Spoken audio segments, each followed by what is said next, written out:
मी आज उद्धवसाहेब ठाकरे यांच्यावर विश्वास ठेवून शिवसेना उभाटा ह्याच्यामध्ये मी प्रवेश केला आणि 23 प्रभागातून सर्वसाधारण महिलामधून उमेदवारी मी मागितली आणि मला विश्वास दिला की तुम्हाला उमेदवारी पण देऊ आणि निवडून पण आणू. कारण ह्या प्रभागातून मागच्या 2012मध्ये मला उमेदवारी मिळाली होती आणि मी बरीचशी कामं ह्या ठिकाणी केली, जनतेची कामं केली. जनतेचा पण विश्वास आहे की ताई तुम्ही उभे राहा. 2017ला काही कारणास्तव उभी राहिली नव्हती. आत्तासुद्धा हाच प्रॉब्लेम ज्या पक्षात मी होते तिथून येत होता. मग आता वाटलं की बाबा एवढे दिवस आपण घरात बसून राहतोय, आपले कार्यकर्ते आपल्याला विचारतायत, आपण कुठेही बाहेर हे नाही आहे, तर आता आपण उद्धव साहेबांनी जर आपल्याला आशीर्वाद देत असतील आणि आदरणीय लक्ष्मण काकांनी विश्वास दिला की ताई तुम्ही या माझ्यासोबत, आपण ह्या प्रभागातील जनतेची सेवा करण्यासाठी मी तुम्हाला निवडून आणतो. अध्यक्ष प्राध्यापक अजय दासी सर आणि अस्मिताताई गायकवाड, सर्व सन्माननीय पदाधिकारी उद्धव सेनेचे, त्यांनी सगळ्यांनी विश्वास दिला म्हणून मी 23मध्ये प्रवेश करून ह्या ठिकाणच्या जनतेची सेवा करण्यासाठी ह्या निवडणुकीसाठी उभी राहिली. ताई तुम्ही एवढा वर्ष प्रमितीताईंबरोबर होतात, काँग्रेसबरोबर होतात, एक निष्ठावंत म्हणून तुमची ओळख आणि एक कर्तृत्ववान नेते म्हणून तुमची ओळख आहे. मग अचानक असं काय घडलं की तुम्हाला हे निर्णय घ्यावा लागला? घडलं असं काही नाही. प्रत्येक पक्षामध्ये नाराजगी, आता काय होतंय, काँग्रेस पक्ष माहिती नाही आता करतायत काही, पण सिनियर मोस्ट म्हणून किंवा माजी महापौर म्हणून काही कामं केलेली असतात. त्या संघटना जर मजबूत नसेल, जी फळी असते ती जर मजबूत नसेल तर काय करणार कार्यकर्ता?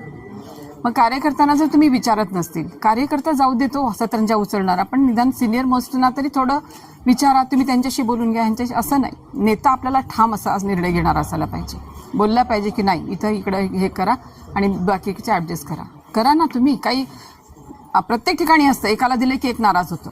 मी नाराज वगैरे झालेली नाही आहे, पण असं वाटतं की 10 वर्ष झालं आपण घरात बसून महापौर होऊन पुढचं काय, आपण आता काहीतरी सेवा करायला पाहिजे. हा दृष्टिकोन 23मधून जर इतरांना तुम्ही सजेस्ट करत असाल तर आम्हाला सुद्धा वाटतं, आमच्या कार्यकर्त्यांना सुद्धा वाटतं की ताई तुम्ही किती दिवस घरात बसणार आहात. कारण हे माध्यम आहे आपलं, एक छोटी मिनी हे आहे, स्थानिक स्वराज्य संस्थांमधून आपण लोकांची सेवा करतो, तिथून पुढे आपण लोकांना आपण लक्षात येतं की ताई काम करतात. आणि मला विश्वास होता की मला आमच्या नेत्या मला उचलून धरतील, पण हा विश्वासाला कुठेतरी मला ठेच पोहोचली म्हणून मी काही बोलले नाही, कोणाला फोन केला नाही, काही नाही.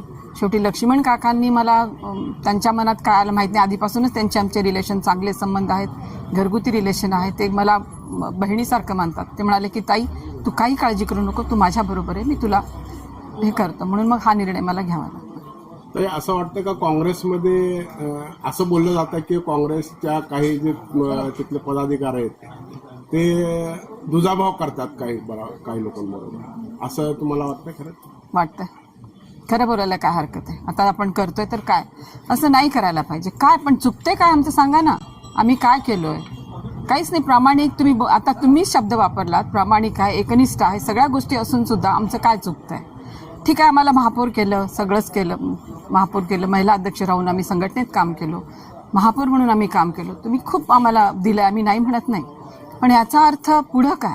पुढं जे आमच्यासोबत जुडले गेलेले आहेत कार्यकर्ते, आता आम्ही घरी बसून प्रदेशवरती आम्ही काम करतोय, पण किती तिथंही काही थोडंसं डॉमिनेट केल्यासारखं जर होत असेल तर काहीतरी निर्णय घेणं गरजेचं आहे, आपल्यासाठी नाही घेणं, आपल्या कार्यकर्त्यांसाठी, पुढचं भवितव्य त्यांना हे करण्यासाठी. तरी म्हणून मग तुमचे जे मानणारे जे कार्यकर्ते त्यांचा काय, त्यांनी तेच मला बोलत होते, तेच म्हणाले ताई किती दिवस तुम्ही घरी बसणार आहे? आम्ही पण घरी बसतोय तुमच्यामुळं. मग 2017 ठीक आहे, तेव्हा तुम्ही हे केलात, पण आता निवडणुका येत आहेत आणि तुम्हाला डावललं जात आहे, तर तुम्ही आणि दुसऱ्या ह्याच्यामधून उभे राहा म्हणता, ज्या ठिकाणी आपलं काहीच काम आपण केलेलं नाही आहेत, ती लोक कसे ॲक्सेप्ट करतात? जिकडे आपण काम केलं तिकडेच आपल्याला लोकांना वाटतं की बाबा ताई काम करतात. महापौर म्हणून आपण पूर्ण शहरात काम करतो, पण आता जे वातावरण आपल्याकडे आहे, आपण जिथे लोकांशी जुळलेलो आहोत, हे झालेलो त्या लोकांकडे आपण जाणं आणि ती लोक विश्वासाने आपल्यावर विश्वास ठेवणं, काकांच्या सोबत आपण राहणं, ह्या लोकांचा विश्वास आमच्यावरती आहे, म्हणून मला हा निर्णय घ्यावा लागला. कुठल्या प्रभागातून? 23मध्ये, 23 सर्वसाधारण महिला.